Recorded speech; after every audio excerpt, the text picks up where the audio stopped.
Start.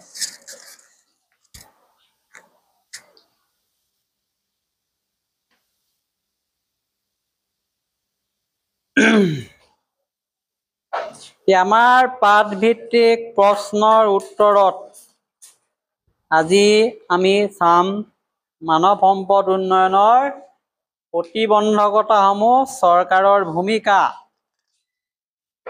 ইয়াত কেইবাটাও চমু প্ৰশ্নৰ উত্তৰ লিখিবলৈ দি আছে। প্ৰথম প্ৰশ্নটো আমাৰ কি আছে আমি চাওঁ আহা। প্ৰথম প্ৰশ্নটো দিছিলে মানৱ সম্পদ উন্নয়নৰ বাধাসমূহ কি কি লিখা বুলি কৈছিলে নাই? উত্তৰটো কি হ'ব আমাৰ? অধিক জনসংখ্যা বৃদ্ধি, মূলধন পুঁজিৰ অভাৱ, দৰিদ্ৰতা, নিৰক্ষৰতা, অন্ধবিশ্বাস, বিষমতা। এইকেইটা হৈছে মানৱ সম্পদ উন্নয়নৰ বাধা। এইটো মনত ৰাখিবলগীয়া কথা। প্ৰথম প্ৰশ্নটো লিখি ল'বা, নহ'লে চিন দি ল'বা। কাৰোবাৰ লিখা হ'ল নে নাই? হৈছে নহয়? দ্বিতীয় প্ৰশ্নটো আমি চাওঁ কি আছে। যিকোনো তিনি প্ৰকাৰৰ বিষমতাৰ নাম উল্লেখ কৰিব কৈছে। বিষমতা, মানুহৰ মাজত যে ভিন্নতা আছে, তিনিটা দিশ উল্লেখ কৰিব কৈছে। এতিয়া বিষমতাবিলাক কি কি স্ক্ৰীনলৈ চোৱা। ভাষা ভিত্তিক বিষমতা, হয়নে? লিংগ বিষমতা, পুৰুষ মহিলা এইবিলাক। ধৰ্মীয় বিষমতা, ভিন্ন ধৰ্মৰ লোক আছে, হিন্দু, মুছলমান, শিখ, খ্ৰীষ্টান, ভাৰতত ঢেৰ ধৰ্ম আছে, সেইকাৰণে ধৰ্ম নিৰপেক্ষ দেশ। গতিকে এইবিলাক বিষমতাৰ কথা আমি লিখিব লাগিব। তোমালোকে এইকেইটা লিখি পাইছেনে? পাৰিছেনে লিখিব? নোৱাৰাখিনি সুধিছো। যদি নাই পৰা চিন দি লৈ। এতিয়া আহিলো বৰ্তমান অসমত কেইখন চিকিৎসা মহাবিদ্যালয় আছে। এই সংখ্যাটো আমাৰ স্পষ্ট এইকাৰণে নহয়, চৰকাৰে চিকিৎসা মহাবিদ্যালয় কি কৰে? ঘোষণা কৰে, আকৌ নতুন এখন হয়, কম বেছি হৈ থাকে। গতিকে যেতিয়া প্ৰশ্নটো উত্তৰ লিখিবলৈ আহিব, আমাৰ সেই মুহূৰ্ততহে আমি সঠিক উত্তৰটো লিখিব পাৰিম যে এতিয়া কেইখন আছে। তথাপিও এনেই আমি জানিবৰ কাৰণে 6খন বুলি দি থৈছো। এইখন দি থৈছো 6খন। কালিলৈ আকৌ বৃদ্ধি হৈ যাব আৰু এখন ঘোষণা কৰি দিব। বা এতিয়া কেইবাখনো চিকিৎসা মহাবিদ্যালয় বনি আছে বা বনাই আছে। কালিলৈ যদি আৰম্ভ হৈ যায় তেতিয়া আৰু এখন বাঢ়ি যাব। বাঢ়িব নে নাই?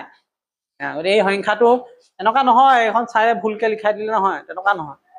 কালিলৈ আকৌ নতুন এখন চৰকাৰে যদি ঘোষণা কৰি দিয়ে সংখ্যাটো বাঢ়ি যাব নে? এতিয়া কম বেছ হৈ থাকে। এইটো 6খন 7খন এনেকুৱাও হ'ব পাৰে।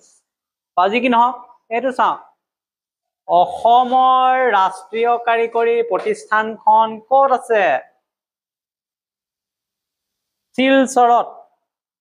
ক'ত আছে? শিলচৰত আছে। মনত ৰাখিব লগা কথা। অসমৰ ৰাষ্ট্ৰীয় কাৰিকৰী প্ৰতিষ্ঠানখন শিলচৰত আছে, বৰাক উপত্যকা। প্ৰশ্ন, সুস্থ শৰীৰৰ বাবে মানুহক কিহৰ প্ৰয়োজন হ'ব? কিহৰ প্ৰয়োজন হ'ব? সুস্থ শৰীৰৰ বাবে মানুহক পুষ্টিকৰ খাদ্যৰ প্ৰয়োজন হ'ব। তেতিয়াহে আকৌ সুস্থ মন এটা গঢ়ি উঠাত সহায় হ'ব। আকৌ সুস্থ শৰীৰ, সুস্থ মন, পুষ্টিকৰ খাদ্য যেতিয়া নাগৰিকে পাব তেতিয়া মানৱ সম্পদ গঢ়ি তোলাত সুবিধা হ'ব। এতিয়া আলোচনা কৰা প্ৰথম প্ৰশ্ন ক। আমি এতিয়া ৰিভিজন কৰি আছো, ৰিমিডিয়েল ক্লাছ। কাৰোবাৰ থাকি গৈছিলে, কোনোবা অহা নাছিলে, গতিকে এইটো সামৰণি।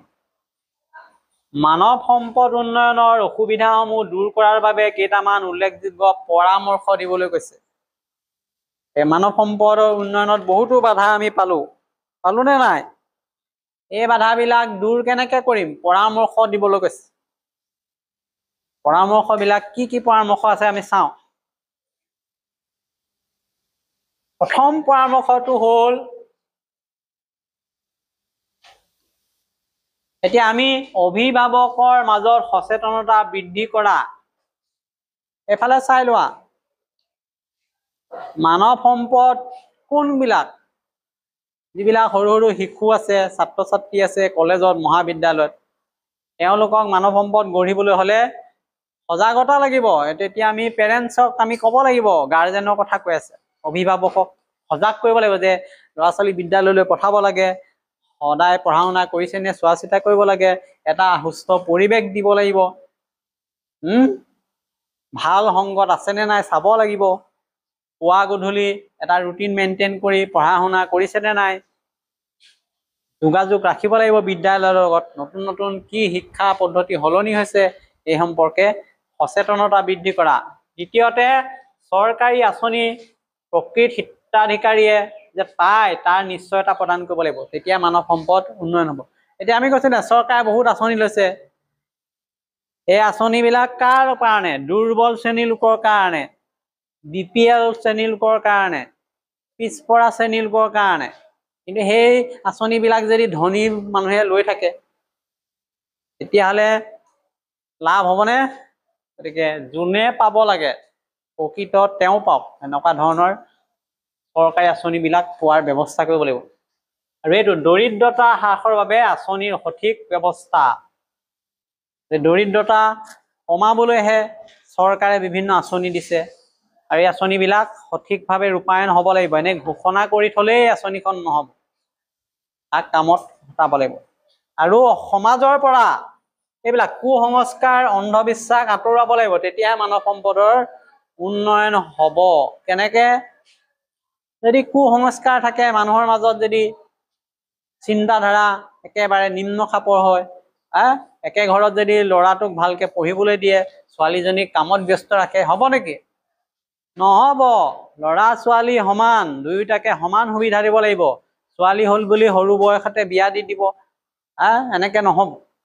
যেতিয়ালৈকে উপযুক্ত নহয়, নিজাকে কিবা এটা কৰিব নোৱাৰে, যদি ইচ্ছা থাকে ছোৱালীয়ে নিজৰ মতে সিদ্ধান্ত ল'ব পৰা ব্যৱস্থা কৰি দিব লাগিব।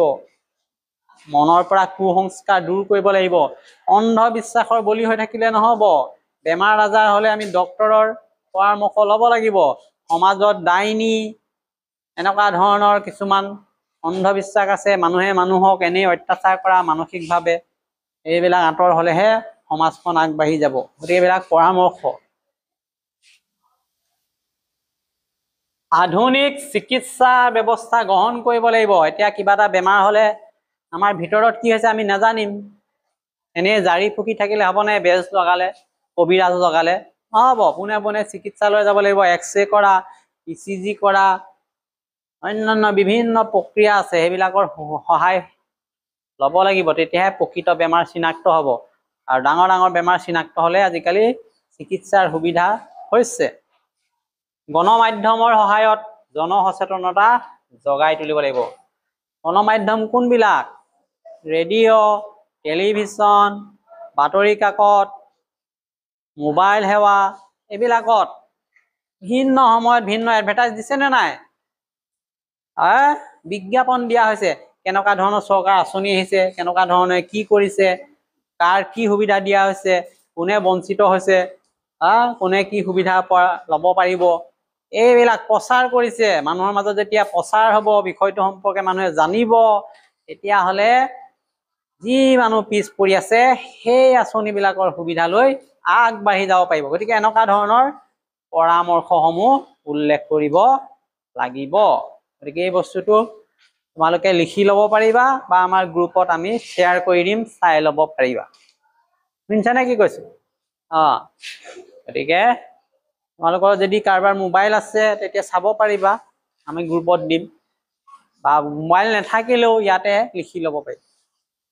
এনেকুৱা জৰুৰী নহয় যে মোবাইলে চাব লাগিব, যাৰ সুবিধা আছে তেওঁহে পাৰিব। সাধাৰণতে আজিকালি চবৰে মোবাইল আছেনে নাই?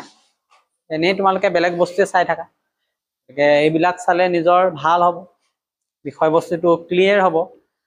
বা ক'ত এইটো পাবা, ইউটিউবত যাব লাগিব, লিংকটো ক'ত পাবা একো কৰিব নালাগে, আমাৰ গ্ৰুপত দিয়াই থাকে, পোনে পোনে চালেই তোমালোকে পাই যাবা। কি নহওক এতিয়া পিছৰ আমাৰ বিষয়টো হ'ল মানৱ সম্পদ উন্নয়নৰ চৰকাৰৰ ভূমিকা। চৰকাৰে কেনেকুৱা ধৰণৰ ভূমিকা লৈছে মানৱ সম্পদৰ বিকাশৰ কাৰণে তাৰ ওপৰত আমি এইকেইদিন আলোচনা কৰিয়ে আছিলোঁ। তথাপিও যিহেতু লিখিবলৈ দিছে প্ৰশ্নটো, আমি পুনৰ এবাৰ ছুটিকে বিষয়বস্তুটো আকৌ উপস্থাপন কৰিছোঁ। তোমালোকৰ কাৰোবাৰ যদি বুজিবলৈ থাকি গৈছিলে তাত এতিয়া ভালকে আকৌ এবাৰ ৰিভিজন কৰিব পাৰি যাব। শিক্ষা খণ্ডত চৰকাৰে কি সেৱা আগবঢ়াইছে? আমি কৈছিলো সৰ্বশিক্ষা অভিযান SSS, ৰাষ্ট্ৰীয় শিক্ষা মিছন, বাধ্যতামূলক বিনামূলীয়া শিক্ষা, লিংগ বৈষম্য দূৰীকৰণ, বৃত্তিমুখী শিক্ষা, এইবিলাক শিক্ষা খণ্ডত আঁচনি লৈছে চৰকাৰে, যাৰ যোগেদি মানৱ সম্পদৰ বিকাশৰ চেষ্টা কৰা হৈছে। এই সৰ্বশিক্ষা অভিযানত ৰাষ্ট্ৰীয় শিক্ষা মিছন এইবিলাক এতিয়া একত্ৰিত কৰি দিলে, এতিয়া সমগ্ৰ শিক্ষা হৈ গ'ল।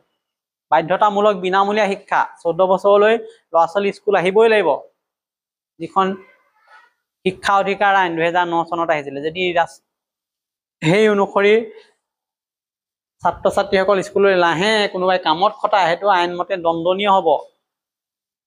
বৃত্তিমুখী শিক্ষা, আমাৰ এতিয়া বৃত্তিমুখী শিক্ষা স্কুলতে আছে, ভকেচনেল আছে নে নাই? কম্পিউটাৰ আছে, ৰিটেইল আছে, IT আছে, এইবিলাক বৃত্তিমুখী শিক্ষা। বা ওচৰতে আমাৰ এখন ITI আছে, মেডিকেল আছে, ইঞ্জিনিয়াৰিং কলেজ আছে, এইবিলাক চৰকাৰে অনুষ্ঠান প্ৰতিষ্ঠা কৰিছে, তাত পঢ়াৰ ব্যৱস্থা কৰিছে, ভিন্ন ৰকমে সহায় সুবিধা কৰিছে। শিক্ষা খণ্ডৰ কথা। এতিয়া স্বাস্থ্য খণ্ডত কি কৰিছে?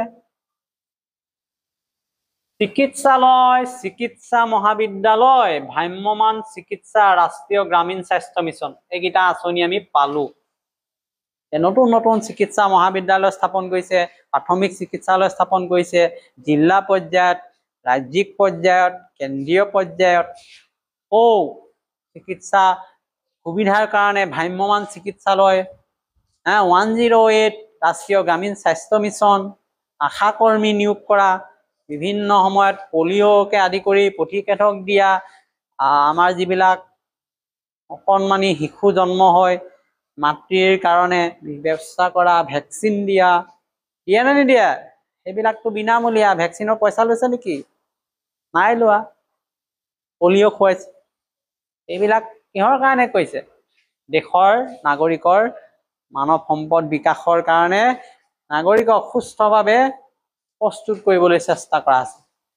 পৌৰ সুবিধাসমূহত কি সুবিধা কৰিছে? কৰ্ম সংস্থাপন আঁচনি, লোন প্ৰদান, বৃত্তিমুখী প্ৰশিক্ষণ, চৰকাৰী আঁচনি আছে, চৰকাৰী চাকৰি দিছে। কাৰোবাক পঢ়িবলৈ পইচা নাই, চৰকাৰে সহায় কৰিছে, লোন দিছে, এডুকেশ্যন লোন, আৰু লোন লৈ পঢ়িছে, ডক্টৰ ইঞ্জিনিয়াৰ হৈছে, আকৌ পিছত ঘূৰাই দিছে। ব্যৱসায় কৰিবলৈ পইচা নাই, চৰকাৰে পইচা দিছে। বিভিন্ন প্ৰশিক্ষণ দিছে, কোনোবাই পশুপালন কৰিব, গাহৰিয়ে হওক, জাৰ্চি গৰুৱে হওক, ছাগলীয়ে হওক, ভিন্ন পশু, কুকুৰাই হওক, পালন কৰিবলৈ চৰকাৰে প্ৰশিক্ষণ দিয়ে আৰু ভিন্ন আঁচনিৰ অন্তৰ্ভুক্ত কৰি জনসাধাৰণক ইয়াৰ সুবিধা কৰি দিছে। এইবিলাক চৰকাৰে আঁচনি লৈছে আৰু ইয়াৰ দ্বাৰা সুবিধা পাবলৈ সক্ষম হৈছে। এইখিনিলৈকে আমি এটা গুৰুত্বপূৰ্ণ প্ৰশ্ন পালো। এতিয়া গটো কি কৈছে?